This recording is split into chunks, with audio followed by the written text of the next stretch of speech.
What's going on, Eurovoxers? Hello, everybody. Today we are celebrating. We're celebrating the start of Melodifestivalen. I was about to try and say the year number in Swedish, and then I realized that I know very few Swedish numbers, but it's Melfest 2021. So I'm Stuart. I'm joined by one of our local Swedes on Eurovoxx, who is actually making her live video debut. This is Emma, and before I forget, let's get our names up here because they are not. There we go. Emma, how are you doing?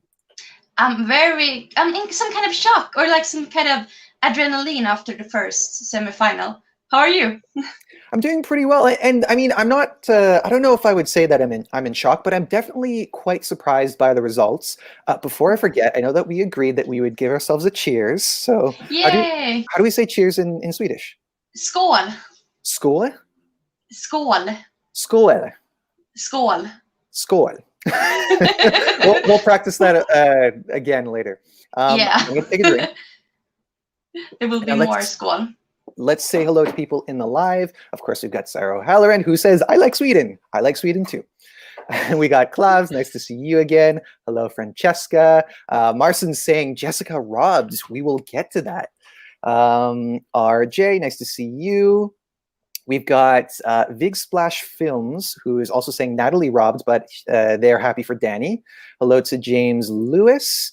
And Sarah, we were just talking about this. It was both of the two Swedish language songs are the ones that went directly to the final. And I, obviously being a new fan, can't remember the last time that happened. But Emma, you said that it must have been 10 years or so since the last time that happened.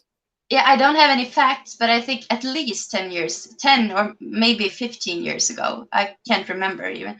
Mm-hmm. So certainly a surprise. Let's say hello to Jade Funky Coffin, who says that Danny looked like such a snack.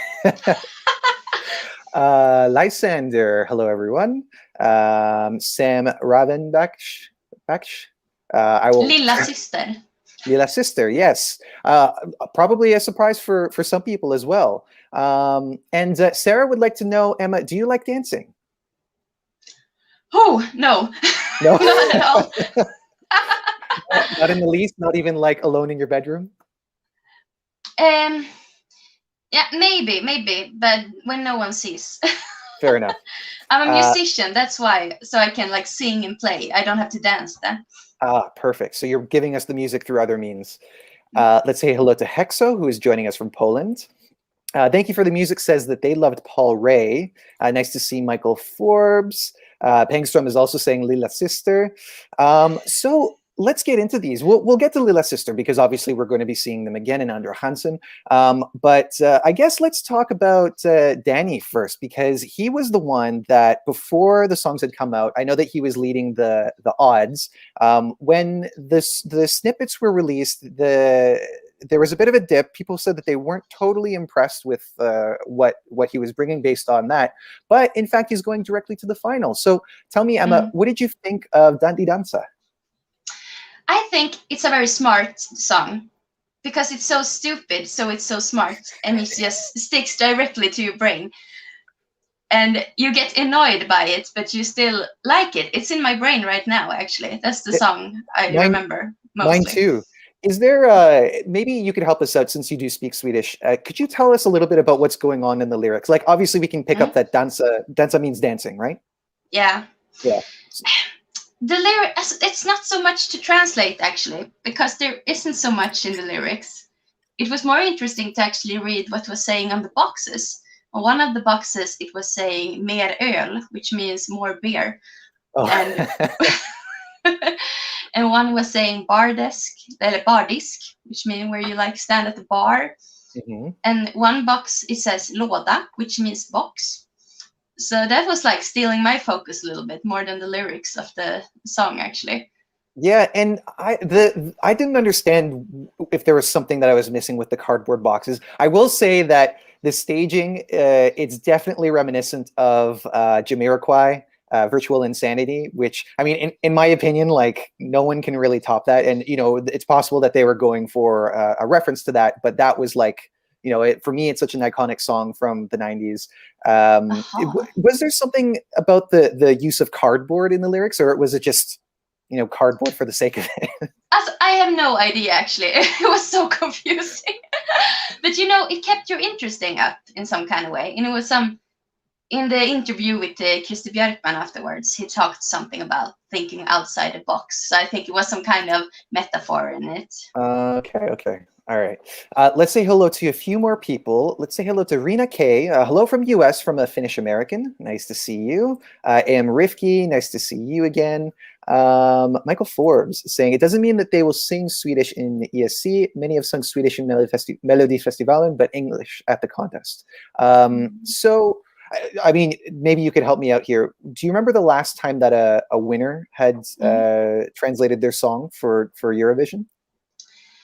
Actually, I think it was our host, Lena Philipsson, when she sang Okay. Det gör ont in Swedish, but Right. in English it hurts.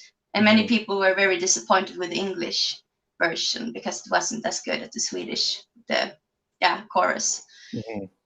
Yeah, I mean, and that's now what, 2004 that she won, so it's definitely been some time since we've seen that. Oh, of course, the Carola 2006. Oh, yes. Was the Swedish version. Okay. Am Rifki is saying that Fingerprints was totally robbed.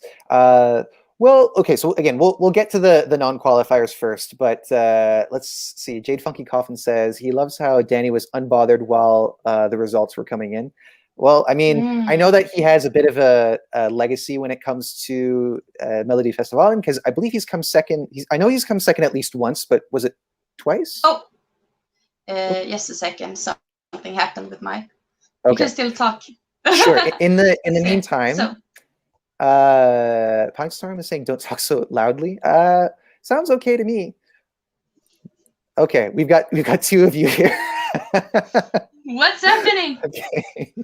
Okay, how do you go out of this? It's okay. We're if everything's okay on your end, then we can keep going because we can see you fine, and I've taken out whatever that second stream was.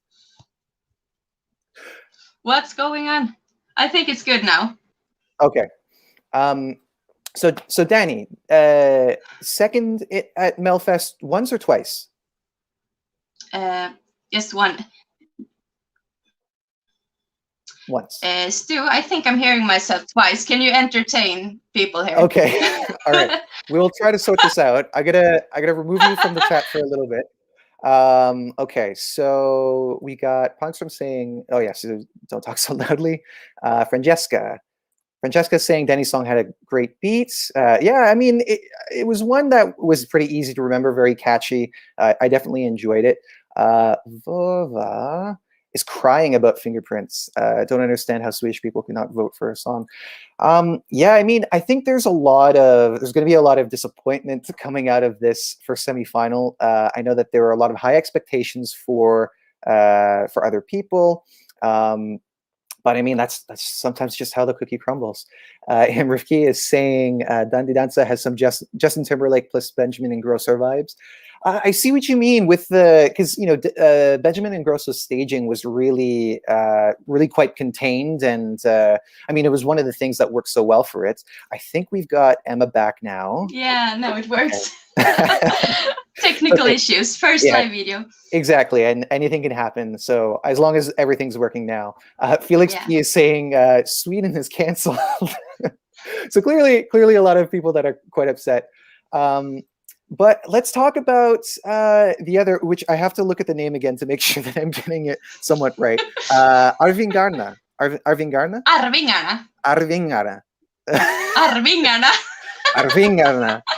Yeah. Tell me, what did you think about their performance? They were my absolute favorites, actually, and they have a long history in Melodifestivalen. They won in 1993 with Eloise, and they are like, even though they are some kind of old dance band, but you can also call them a boy band in some kind of way. They always, like in old times and new times, they always have new hits. Like I Do 2 years ago was like to the final, and now as well they were the best, actually, I think. But I like that kind of more Schlager old thing. Yeah, I have to say this really, especially seeing the songs that have won and are going directly to the final, it does feel a little bit more like classic Melfest, which I'm sure that for a lot of people is like, because you know we hear a lot of people complaining about the really commercial direction that it has gone in the last few years. But I know that for those people who really have nostalgia for the more Schlager style of music, they're probably quite happy about this.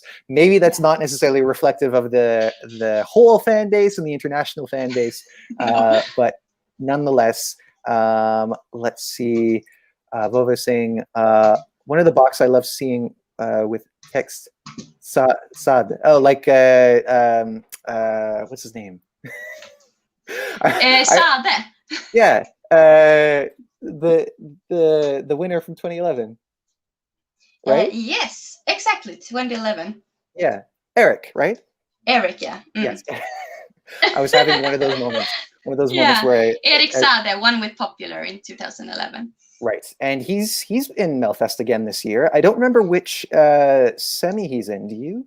The last one, and he's the last song as well. Ah, okay. So he got the famous, last number this year. Is that spot known to produce a good result, or would you say that the producers will often put something that they speculate will do good there?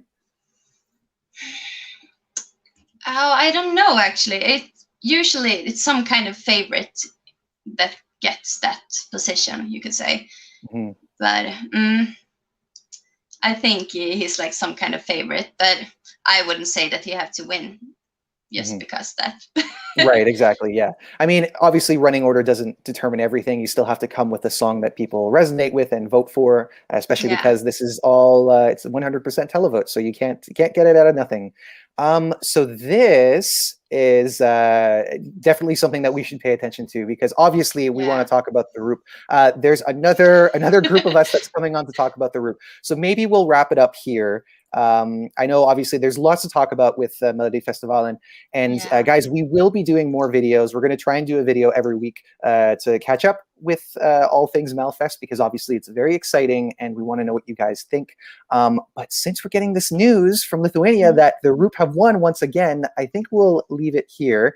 Emma, before we go, who are you most excited to see in semifinal 2?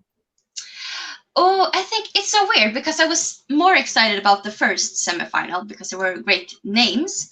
But I'm very ready to be surprised, actually, in the next semifinal. And all the fans say, oh, Dotter, I want to see Dotter.